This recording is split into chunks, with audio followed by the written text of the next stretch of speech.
Je vous salue tous au nom de notre Seigneur Jésus-Christ. Je suis votre bien-aimé, Dr Guy Roger. Que le Seigneur vous bénisse. Vous me suivez de partout. Et par la grâce de Dieu, on va partager l'agneau. Vous savez, une chose qu'il y a notre bien-aimé Jean-Baptiste, quand il avait vu l'homme passer, il y a une personne, un humain qui passait, mais lui dit, voici l'agneau de Dieu. Donc nous comprenons que, selon le voir de Dieu, il peut appeler un animal un homme. Est-ce que vous voyez ça? Ça, c'est le langage de Dieu. Voilà pourquoi Jésus était arrivé même de dire que lui, le bois, voyez-vous, donc lui, le bois vert, et les apôtres étaient le bois sec. Donc, selon le voir de Dieu, un bois, c'est un homme. Voilà pourquoi cet évangile, d'aucuns le trouvent compliqué, mais nous avons fait comme Pierre. Où irons-nous, Seigneur? Car en toi, il y a les paroles de la vie. Est-ce que vous voyez ça? Donc, nous, là, nous avons accepté de vivre cet évangile. Voilà pourquoi nous disons que cet évangile donne la vie. Ouais. Quand Jésus avait dit, celui qui ne mangera pas ma chair et ne boira pas mon sang, n'aura pas la vie en lui-même. Est-ce que vous voyez ça? Donc, nous comprenons que d'aucuns, c'est-à-dire plusieurs, étaient partis en écoutant ces paroles du Seigneur. Mais nous étions restés. Voilà pourquoi jusqu'aujourd'hui, nous sommes toujours au pied de notre Seigneur Jésus-Christ pour manger la nourriture solide, la nourriture qui donne la vie. Que le Seigneur vous bénisse partout là où vous nous suivez. Je suis avec deux hommes de Dieu à côté de moi. Donc, j'ai l'homme de Dieu, Fiston Kazi. J'ai aussi l'homme de Dieu, Freddy La Tempête, à côté de moi. Donc, par la grâce de Dieu, vous allez les voir me rejoindre. Juste vous saluer, ça va faire du bien. Vous voyez? Donc, car nous ne travaillons pas seulement seuls, mais il y a aussi nos bien-aimés qui nous viennent de loin, qui viennent aussi nous visiter. Ça fait tellement du bien. Voilà pourquoi ce live d'aujourd'hui ne sera pas aussi long, parce qu'on va jusqu'à 50, là 55, nous on va descendre déjà. Que le Seigneur vous bénisse. Nous allons prendre rapidement l'écriture. Hein, je vais prendre l'écriture, supportez-moi. Donc, vous allez voir, j'ai un petit souci, donc vous allez voir. Mais je vais, quand bien même qu'on a des difficultés, mais nous faisons toujours l'œuvre. Parce que vous voyez, donc, je prends le livre de 2 Samuel. C'est pourquoi je suis en train d'informer mon bien-aimé Jackson et GPJ. On s'était entendu de se parler à 12 h, mais je ne travaille pas depuis que j'étais avec toi au téléphone. Donc jusqu'aujourd'hui, c'était mon dernier jour de travail. Donc jusqu'aujourd'hui, je ne pars pas travailler. Mais on va continuer au téléphone, mon bien-aimé Jackson JPJ. Je lis au nom du Seigneur. L'année suivante, au temps où les rois se mettaient en campagne, David envoya Joab avec ses serviteurs et tout Israël pour détruire les fils d'Ammon et pour assiéger Rabat.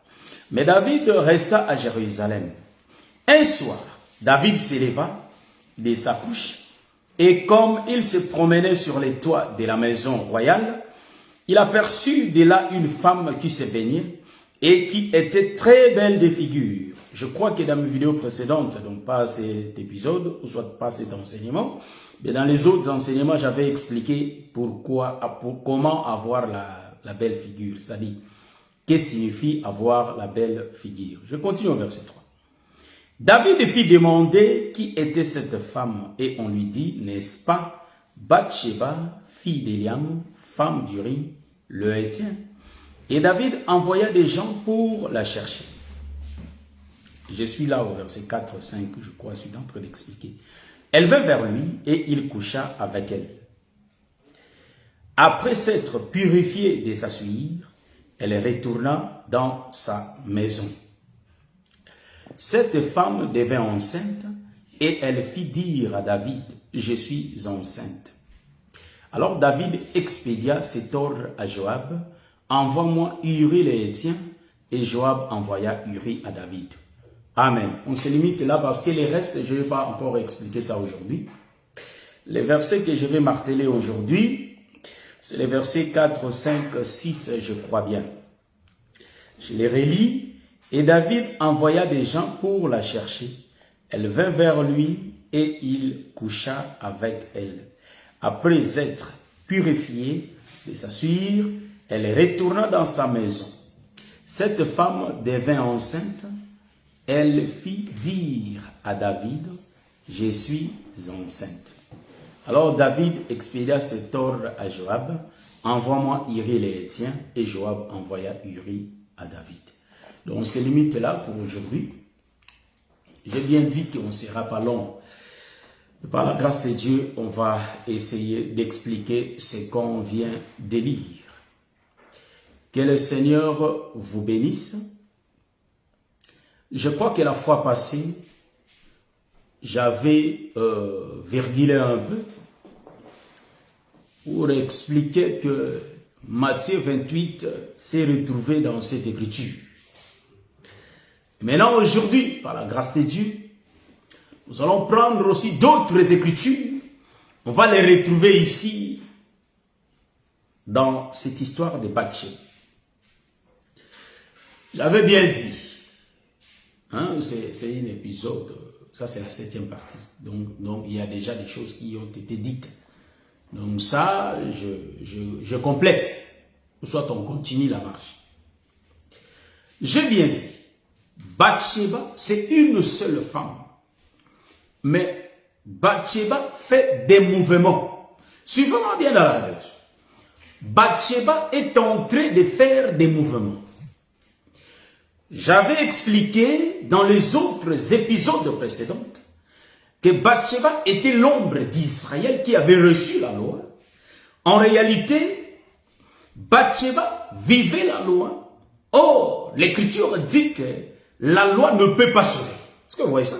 Donc, nous comprenons que la loi qui ne peut pas sauver, automatiquement, nous voyons Moïse, qui est la loi, ne pouvait pas sauver. Bon, voilà.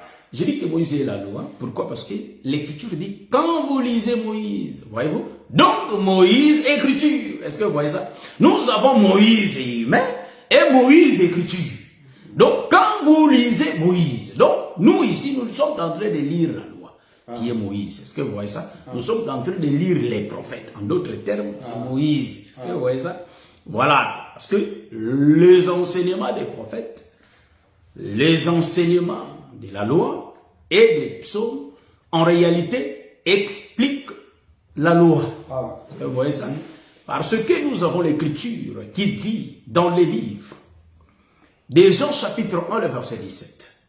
L'Écriture nous dit clairement que la loi a été donnée par Moïse. Mais, car la loi a été donnée par Moïse, mais la grâce et la vérité sont venues par le Seigneur Jésus-Christ. Est-ce que vous voyez ça? Donc, nous comprenons que le deux choses, ou soit le deux messages que le bien-aimé Jean nous a donné, il nous a présenté deux prophètes. Il a dit que la loi a été donnée par Moïse. Donc, nous comprenons que Moïse est le prophète du temps du matin. Et la grâce est venue par le Seigneur Jésus-Christ, la grâce et la vérité. Donc, le temps du matin est représenté par Moïse. Et le temps du soir par le Seigneur Jésus-Christ. Maintenant, je prends les deux prophètes et je les mets dans la maison de David. Est-ce que vous voyez ça? Nous sommes rentrés dans notre histoire. Bathsheba, elle a vécu le temps de la loi, là où Bathsheba ne pouvait pas donner la vie. Voyez-vous? Bathsheba qui ne pouvait pas donner la vie, en d'autres termes, elle ne pouvait pas enfanter. Hein? Donc c'est ça, donner une vie, avoir l'enfant. Je change ma façon de parler. Suivez-moi bien. Je change ma façon de parler.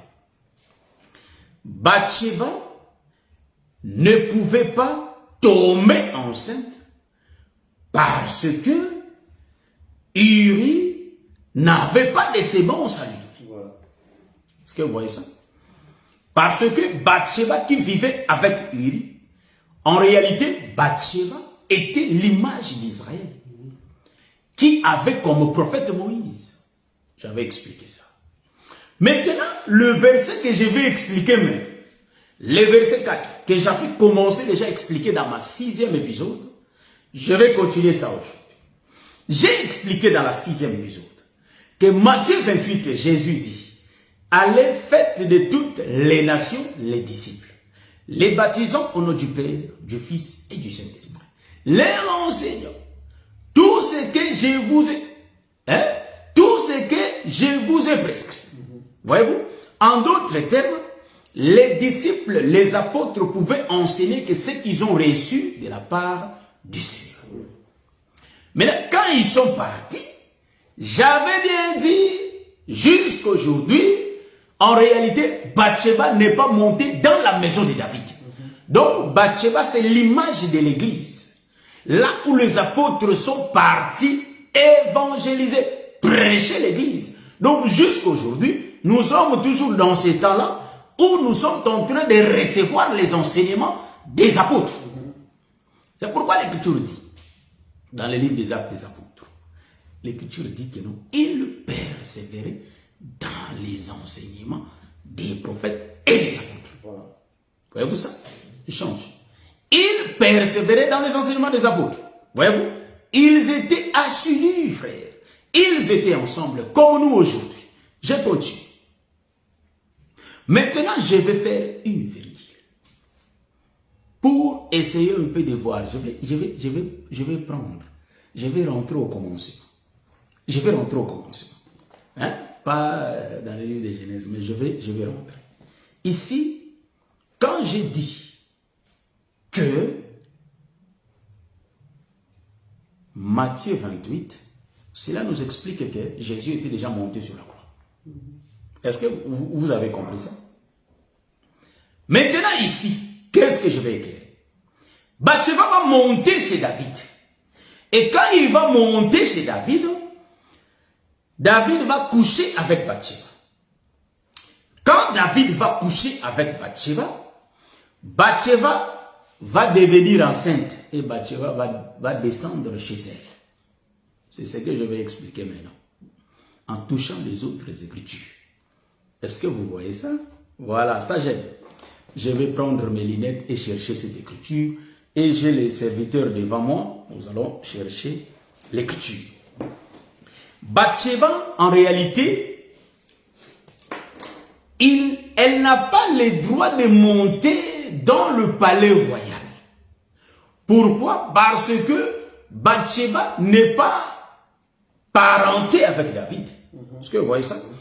Bathsheba n'est pas parentée avec David. Donc, Bathsheba, en réalité, sa maison est loin du palais royal. Bathsheba n'a pas le droit de monter vers le palais royal. Maintenant, ici, nous allons remarquer, c'est lui qui a fait que Bathsheba puisse monter dans le palais royal, c'est David. Maintenant, remarquez, nous allons prendre l'écriture. Bathsheba qui n'avait pas le droit de monter dans le palais royal. Je vais prendre l'écriture. Je prends l'écriture pour expliquer ces choses. Je prends l'écriture. Voilà.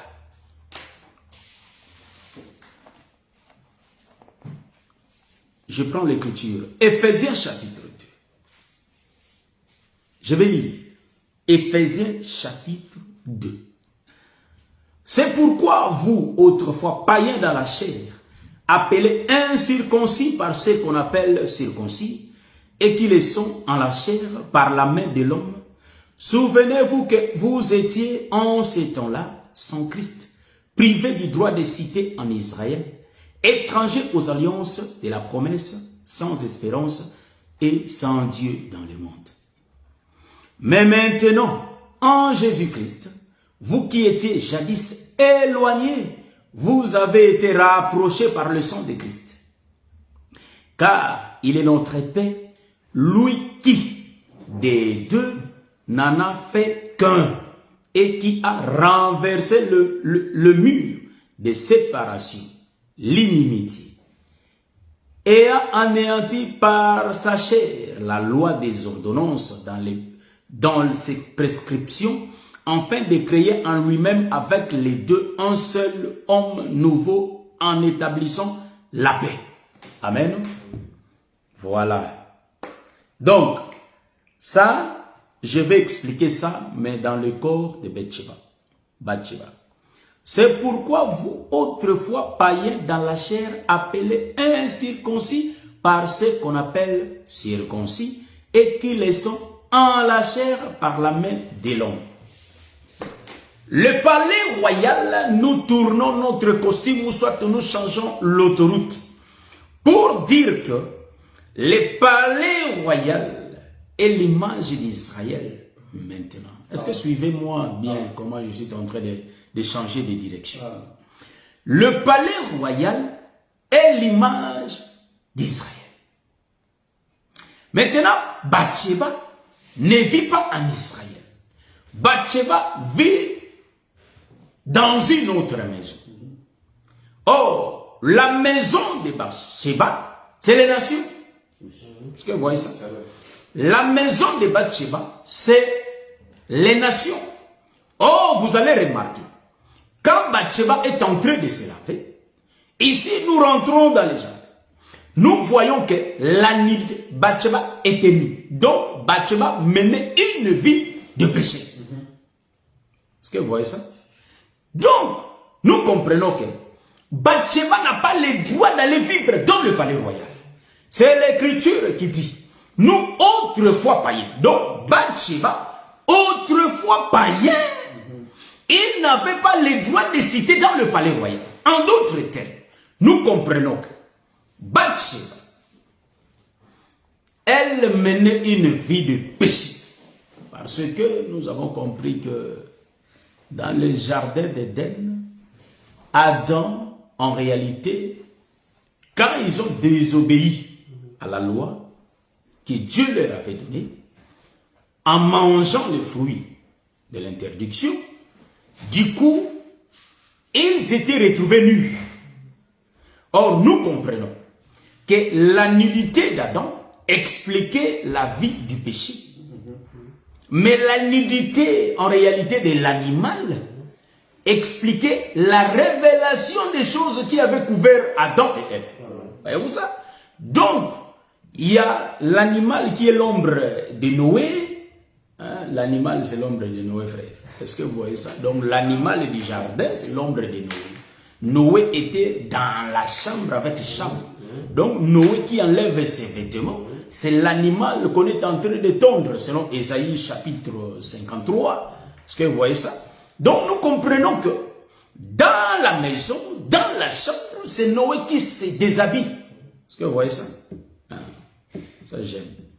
Vous voyez ça? Donc, en d'autres termes, c'est aussi Isaac qui enlève son manteau pour que son frère puisse porter son manteau. Est-ce que vous voyez ça?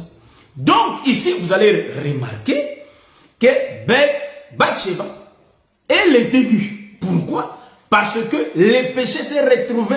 C'est pourquoi, bien aimé, quand tu mènes une vie de péché, quand le Seigneur te regarde, le Seigneur te voit nu, frère.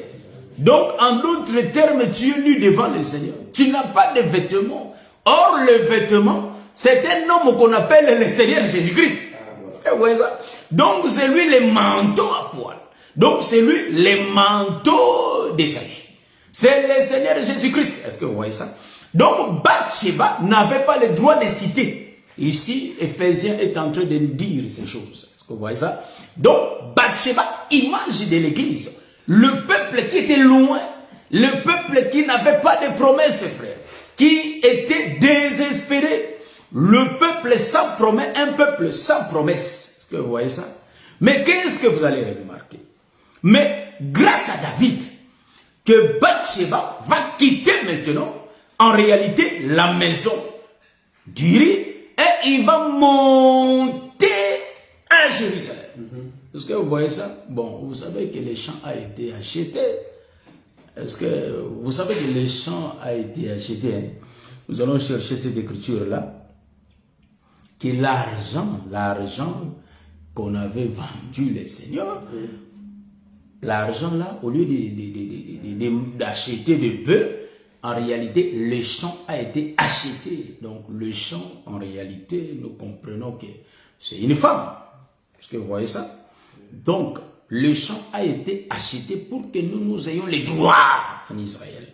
Est-ce que vous voyez? Je vais relire cette écriture avant que nous avançons. Hein? Aujourd'hui, on ne va pas mettre longtemps, frère. On ne va pas mettre longtemps parce que à 50, nous on descend. Mais j'ai mes deux frères, comme je l'ai dit, ils sont ici avec moi. Donc, ça fait du bien. Quand on parle, il y a des frères devant. Ça, et des sœurs, ça fait vraiment du bien. Bon, voilà. Je reprends, je relis l'écriture. C'est pourquoi vous autrefois, c'est pourquoi Bathsheba autrefois, païenne dans la chair, appelée incirconcis par les gens qui vivent dans la maison de David. Est-ce que vous voyez ça? Qui les sont en la chair par la main de l'homme. Souvenez-vous que vous étiez. Donc Bathsheba doit se souvenir qu'elle était en ce temps-là sans Christ. Donc la personne qui n'a pas Christ, en d'autres termes, c'est la personne qui est nue, qui n'a pas de vêtements. Privé du temps. Oui. Ils ont dit, souvenez-vous que vous étiez en ces temps-là sans Christ, privé du droit de citer en Israël. Donc, vous allez remarquer que la femme là qu'on appelle Bathsheba n'avait pas de droit dans le palais royal. Non, elle n'avait pas de droit. Est-ce que vous voyez ça? Pourquoi? Parce que c'était un peuple éloigné. Est-ce que vous voyez ça?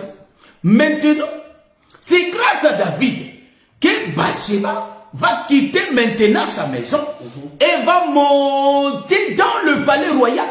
Est-ce que vous voyez ça? Donc, le palais royal, c'est Israël. Est-ce que vous voyez ça? Bon, il faut me suivre. Hein, comment je vais changer des costumes. Hein, je vais changer des costumes. Les palais royaux, c'est Israël. Oh, le véritable Israël, c'est le ciel, frère. Est-ce que vous voyez ça? Nous sommes en train de marcher dans la révélation. Remarquez une chose.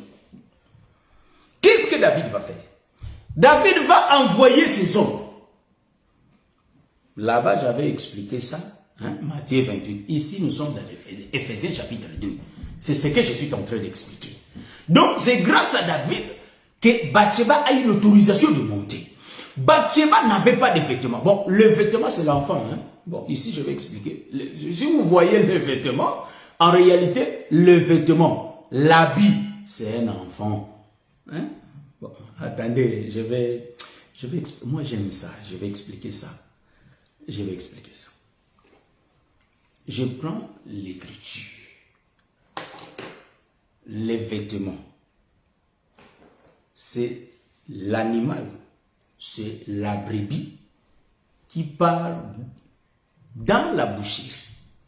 Et les bouchers, les gens qui travaillent, ils vont prendre la brebis et ils vont tondre la brebis. C'est l'hymne national de l'évangile.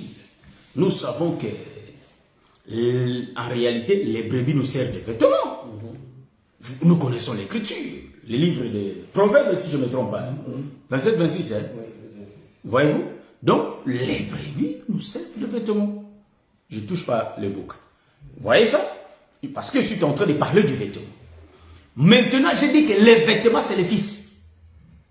Et vous allez remarquer, Jean-Baptiste, quand il avait vu, en réalité, Jésus, il a dit l'agneau de Dieu. Donc, l'agneau a des poils. L'agneau a les vêtements. C'est sa peau, la peau qui avait couvert Adam et Ève dans les jardins. Donc, c'est la même peau qui va couvrir aussi Bathsheba. Maintenant, la peau qui va couvrir Bathsheba, comment Bathsheba va être couverte? Est-ce que vous voyez ça? Je vais prendre l'écriture pour que nous puissions voir un peu les niveaux que le Seigneur est en train de vêtir Bathsheba. Hein? Je prends l'écriture. Je suis dans le livre d'Un Jean. 1 Jean chapitre 5. Ça nous aime. 1 Jean chapitre 5. Je prends le verset 12.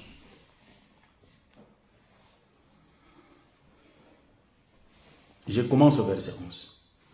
Et voici ce témoignage, c'est que Dieu nous a donné la vie éternelle. Et que cette vie est dans son Fils. Pourquoi j'avais dit que les vêtements c'est le Fils? Je descends au verset 12. Celui qui a les fils a la vie. Celui qui n'a pas les fils de Dieu n'a pas la vie. Bon. Qui est le fils? C'est l'enfant. C'est pourquoi j'avais dit que les vêtements, c'est l'enfant. Est-ce que, bien aimé, s'il y a une question, vous mettez la question là et on va essayer un peu de voir, répondre. Est-ce que vous voyez? Donc, le bien-aimé Jean dit que c'est lui qui porte le fils. Hein, c'est le même que celui qui a, donc qui porte le fils. Donc, c'est lui qui porte le fils. C'est celui-là qui a la vie. Maintenant, remarquez une chose. Bathsheba va monter dans le palais royal. Or, hors du palais royal, il n'y a pas de vie. Hors du palais royal, il n'y a pas de semence. Pour que la femme ait la semence, soit engrossée, il faut que la femme monte en Israël. Là où il y a la cité, c'est là où il y a le roi. Or, David, c'est l'ombre du Père. Remarquez une chose. David est l'ombre du Père, l'ombre de Dieu. Et vous allez remarquer que les serviteurs de David, ce sont les prophètes et les apôtres. Est-ce que vous voyez ça? Est-ce que vous voyez ça? Oui. Maintenant, Bathsheba va monter.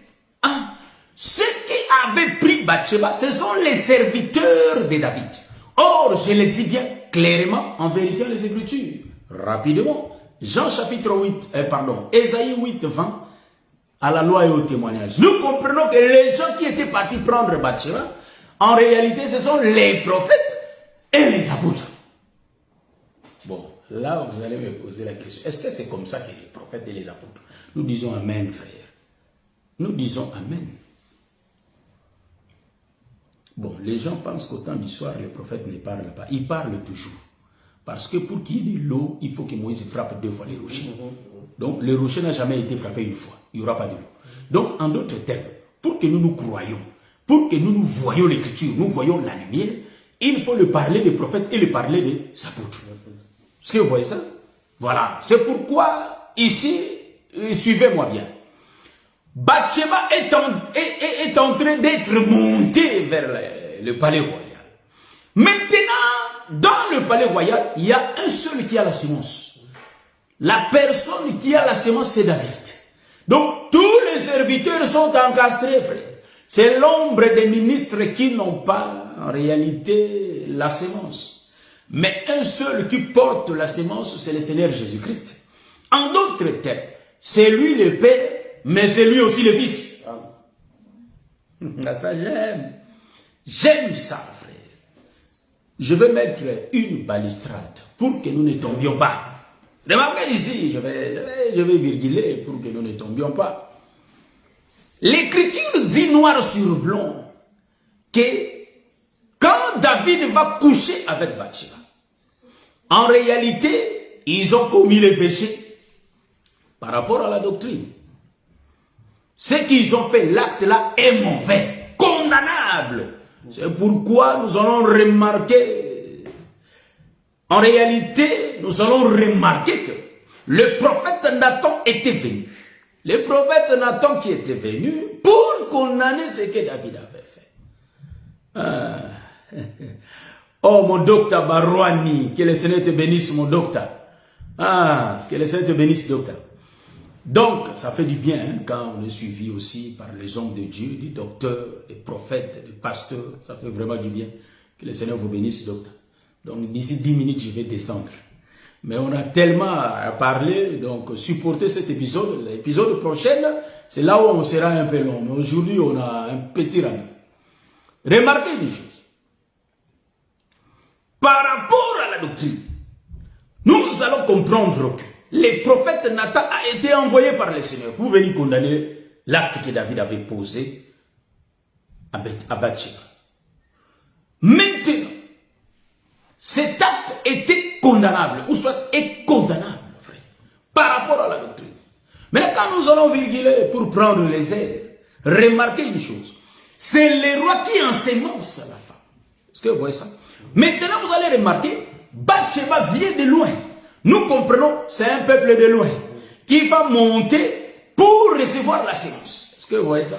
Elle est montée au travers des serviteurs. Donc nous comprenons que le serviteur porter l'évangile. C'est pourquoi je suis en train toujours de revenir chez la sœur Rebecca. Hein? Bon, aujourd'hui, je laisse un peu la sœur Rebecca de côté. Je laisse la sœur Rebecca de côté. Je vais prendre un homme qui était descendu prendre la femme, monter comme Bathsheba. Vous voyez? Donc nous disons que Bathsheba était une étrangère. Or, l'église qui est la femme de Jésus-Christ est une femme étrangère. Maintenant, la femme là n'a pas le droit de citer, mais celui qui a appelé cette femme pour la faire monter vers le palais royal, c'est notre bien-aimé, le roi David. Et puis le roi David, quand la femme sera là, le roi David va ensemencer la femme, va enceinter la femme. Bon, enceinter, ce n'est pas un bon verbe. Va donner la sémence à la femme. Est-ce que vous voyez ça? C'est pourquoi nous avons pris l'écriture de 1 Jean chapitre 5, le verset 12, pour accompagner Éphésiens chapitre 2. Bathsheba qui n'avait pas le droit de citer en Israël. Grâce à David, grâce au Seigneur Jésus-Christ. C'est pourquoi nous aussi, nous avons cette capacité de monter en Israël, d'avoir les droits en Israël. Maintenant, quand elle est arrivée là-bas, le roi a donné la sémence à la femme. Est-ce que vous voyez ça? La sémence, c'est qui? C'est les vêtements. Et j'avais bien dit, les vêtements, c'est les fils. Donc, nous avons vu que l'habit, c'est ça la sémence vraie. L'enfant dans les ventres, c'est ça l'habit. Hein? Je ne sais pas, il faut que j'explique ça, mais je sais que vous comprenez ça. J'ai expliqué ça. C'est lui qui a les fils. Donc les fils, on porte les fils. En d'autres termes, Bathsheba avait besoin de l'enfant. Et Bathsheba a eu l'enfant du roi. Donc en réalité, le roi, c'est l'ombre de notre Seigneur Jésus-Christ. Parce que c'est lui qui est le roi. Et c'est lui qui donne la sémence. Remarquez une chose. Je vais prendre une écriture que le frère Paul est en train de dire, qu'il nous a fait les transports, il nous a transportés du royaume des ténèbres pour nous ramener vers le royaume de la lumière. C'est le mouvement de Bathsheba. Donc je prends les écritures, je donne dans les corps de Bathsheba. Hein? Je vais chercher l'écriture. Si les frères cherchent aussi avec moi, ce sera vraiment un bon plaisir. Voilà. Je cherche, supportez-moi en cherchant l'écriture.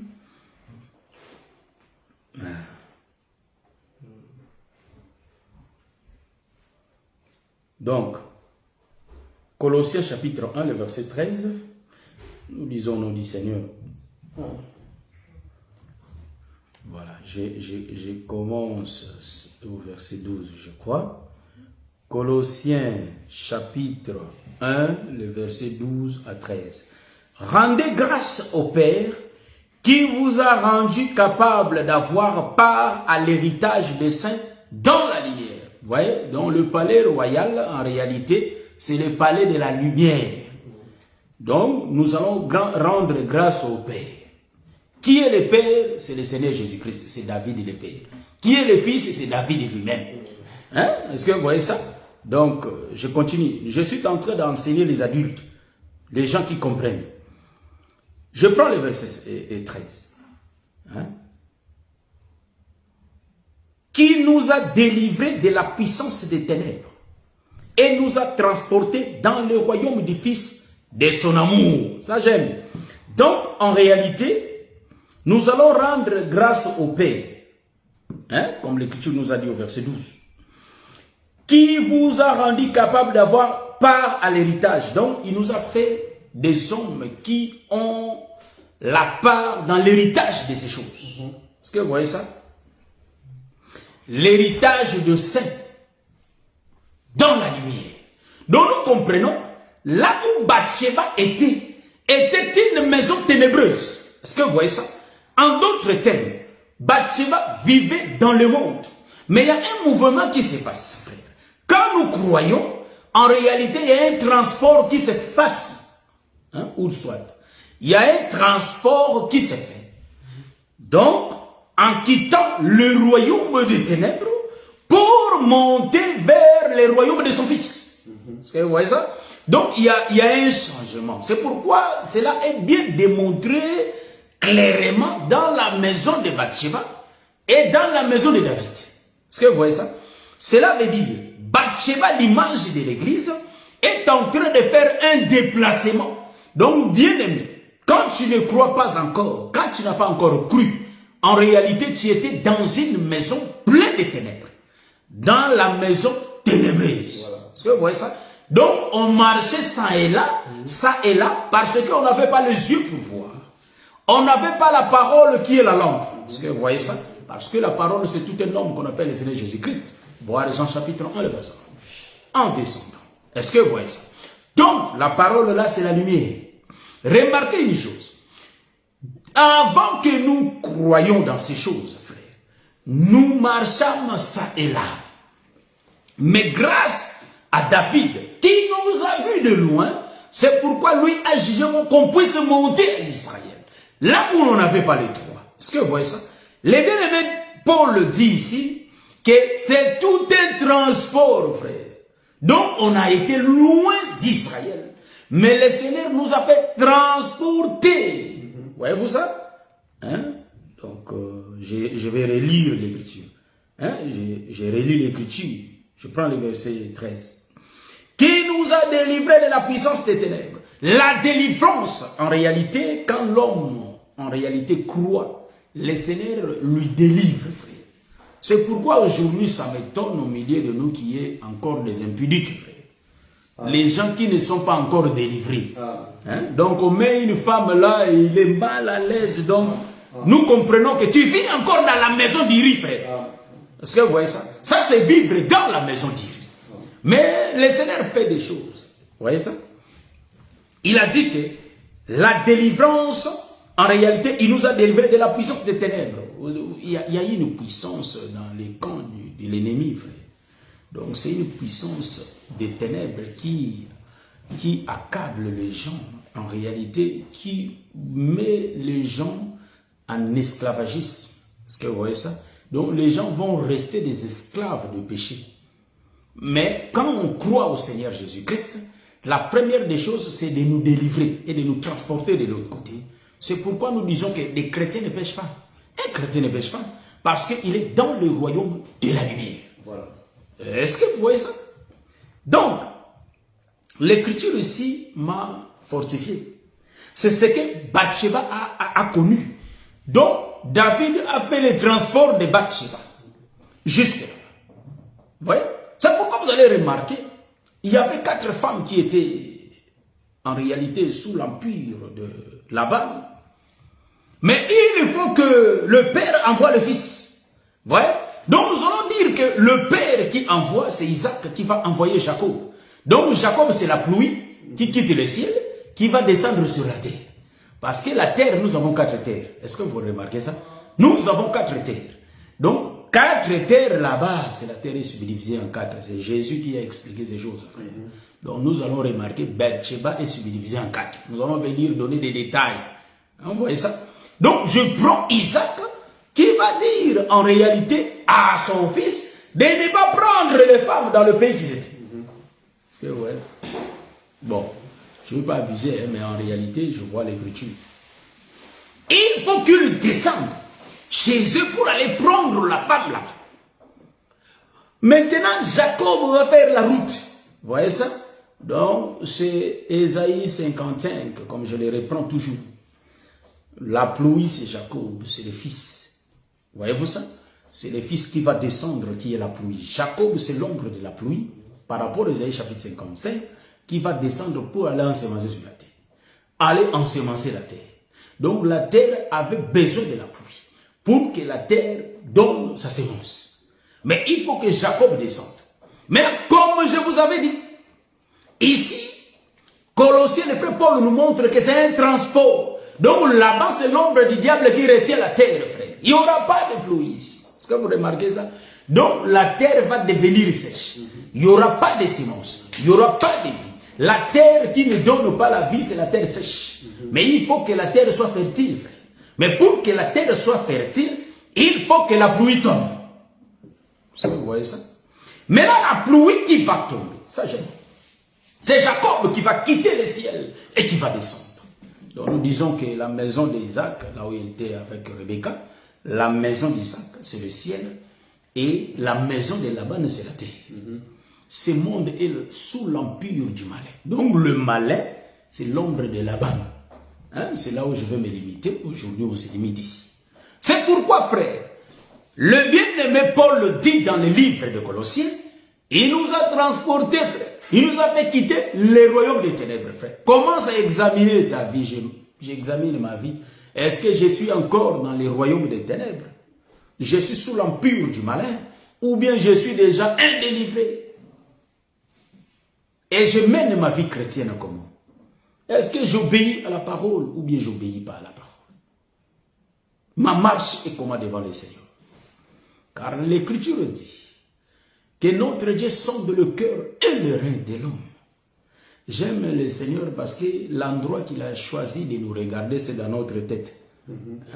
Bon, l'expression va toucher beaucoup. C'est le cœur, frère. Hein? Donc, ça j'aime quand le Seigneur dit qu'il sépare, c'est l'Ecclésiaste qui le cœur peut rester dans deux côtés, tout comme à droite, tout comme à gauche. Ça nous aime. Le Seigneur nous lie dans le cœur. Voilà. C'est pourquoi il sonde le cœur et les reins de l'homme. Vous voyez? Maintenant, bien aimé, ce que je t'appelle, ce que je t'interpelle, je te rappelle de toujours examiner tes voies, que j'examine mes voies.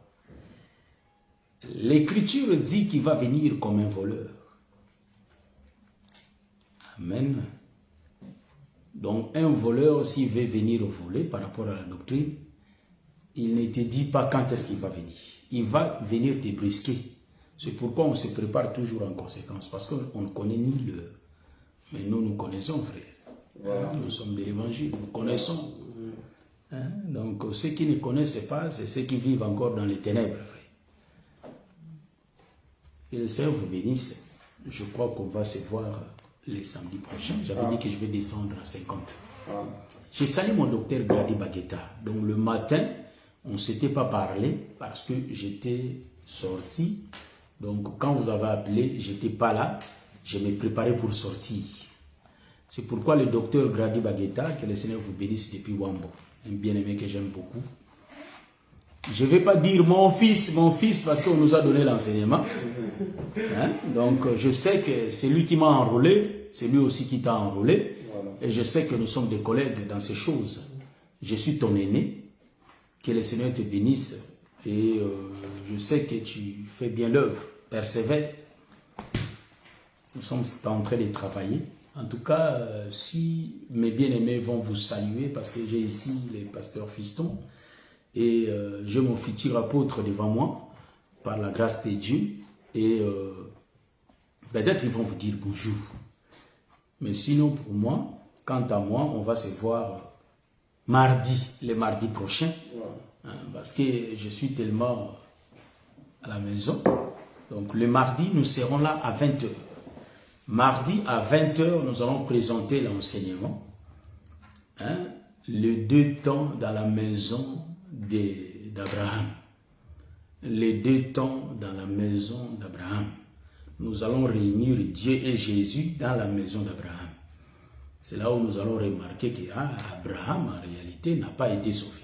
Donc, hein, ça c'est la révélation. Hein, donc, il ne faut pas être troublé. Nous allons expliquer ces choses et vous allez voir qui est Abraham, véritable qu'on va expliquer. Que le Seigneur vous bénisse. Nous ne compliquons pas l'évangile, mais l'évangile, ce sont des paraboles. L'évangile est en parabole, mais le Seigneur nous a doté des capacités d'expliciter ce qui est caché, d'expliquer les paraboles. C'est pourquoi l'évangile éternel, c'est l'évangile qui a été lu au sommet de la montagne. C'est l'évangile, en réalité, qui a été prêché au milieu du ciel. C'est l'évangile dont nous avons reçu. C'est pourquoi je suis fier de dire que Namo Santo, hein, dans mon santo avec arrogance, parce que j'ai reçu ces choses. C'est une grâce. Parce que Mingi Baobo Yango pour dire, Ndeko, tu vas recevoir l'Ibala. Ndeko, tu auras les mariages. Tu auras des voitures. Pendant que vous cherchez des voitures, moi je cherche les royaumes. Voilà. Que le Seigneur vous bénisse. Vous dites pas bonjour, frère. Vous dites pas bonjour. Hein? Donc, voilà. Que le Seigneur vous bénisse. On est là. Voilà quoi. Donc, mon bien-aimé. Donc, j'ai mon bien-aimé ici. Que je vais... Voilà. Avance, mon frère. Oui, docteur. Donc, vous voyez, j'avais dit que je ne suis pas seul. Est-ce que vous voyez ça? Je suis avec Yémen. Oui, je vous salue au nom de Jésus. C'est le frère Freddy. Vraiment que le Seigneur vous bénisse. Nous sommes bien arrosés ce soir. Vraiment que le Seigneur bénisse son serviteur, le docteur Guy Roger. Je suis chez lui maintenant à l'Assemblée de de Cologne. Que le Seigneur vous bénisse. Amen. Donc, nous avons la tempête au milieu de nous. Un guerrier. Amen, amen. Donc, nous avons un guerrier au milieu de nous. Que le Seigneur vous bénisse. Il y a le pasteur Fiston aussi qui est ici. Ah, bye bye, mon bien-aimé, le docteur Barwani Anzo. Que le Seigneur vous bénisse depuis le Canada. Cette fois-ci, quand je vais venir, docteur, il faut tout le monde. Que le Seigneur te bénisse. Donc, docteur Barwani, tout le monde, docteur. Donc, je mets la chanson. Tu vois, nous, on aime ça. La chanson, j'aime ça. Voilà. Wouh! Allons-y. Je salue mon bien-aimé Pai Serge Fiokolo Zelot. Mon bien-aimé Roland Kalonji. Nazako matangai. Nazako matangai. Nga nazako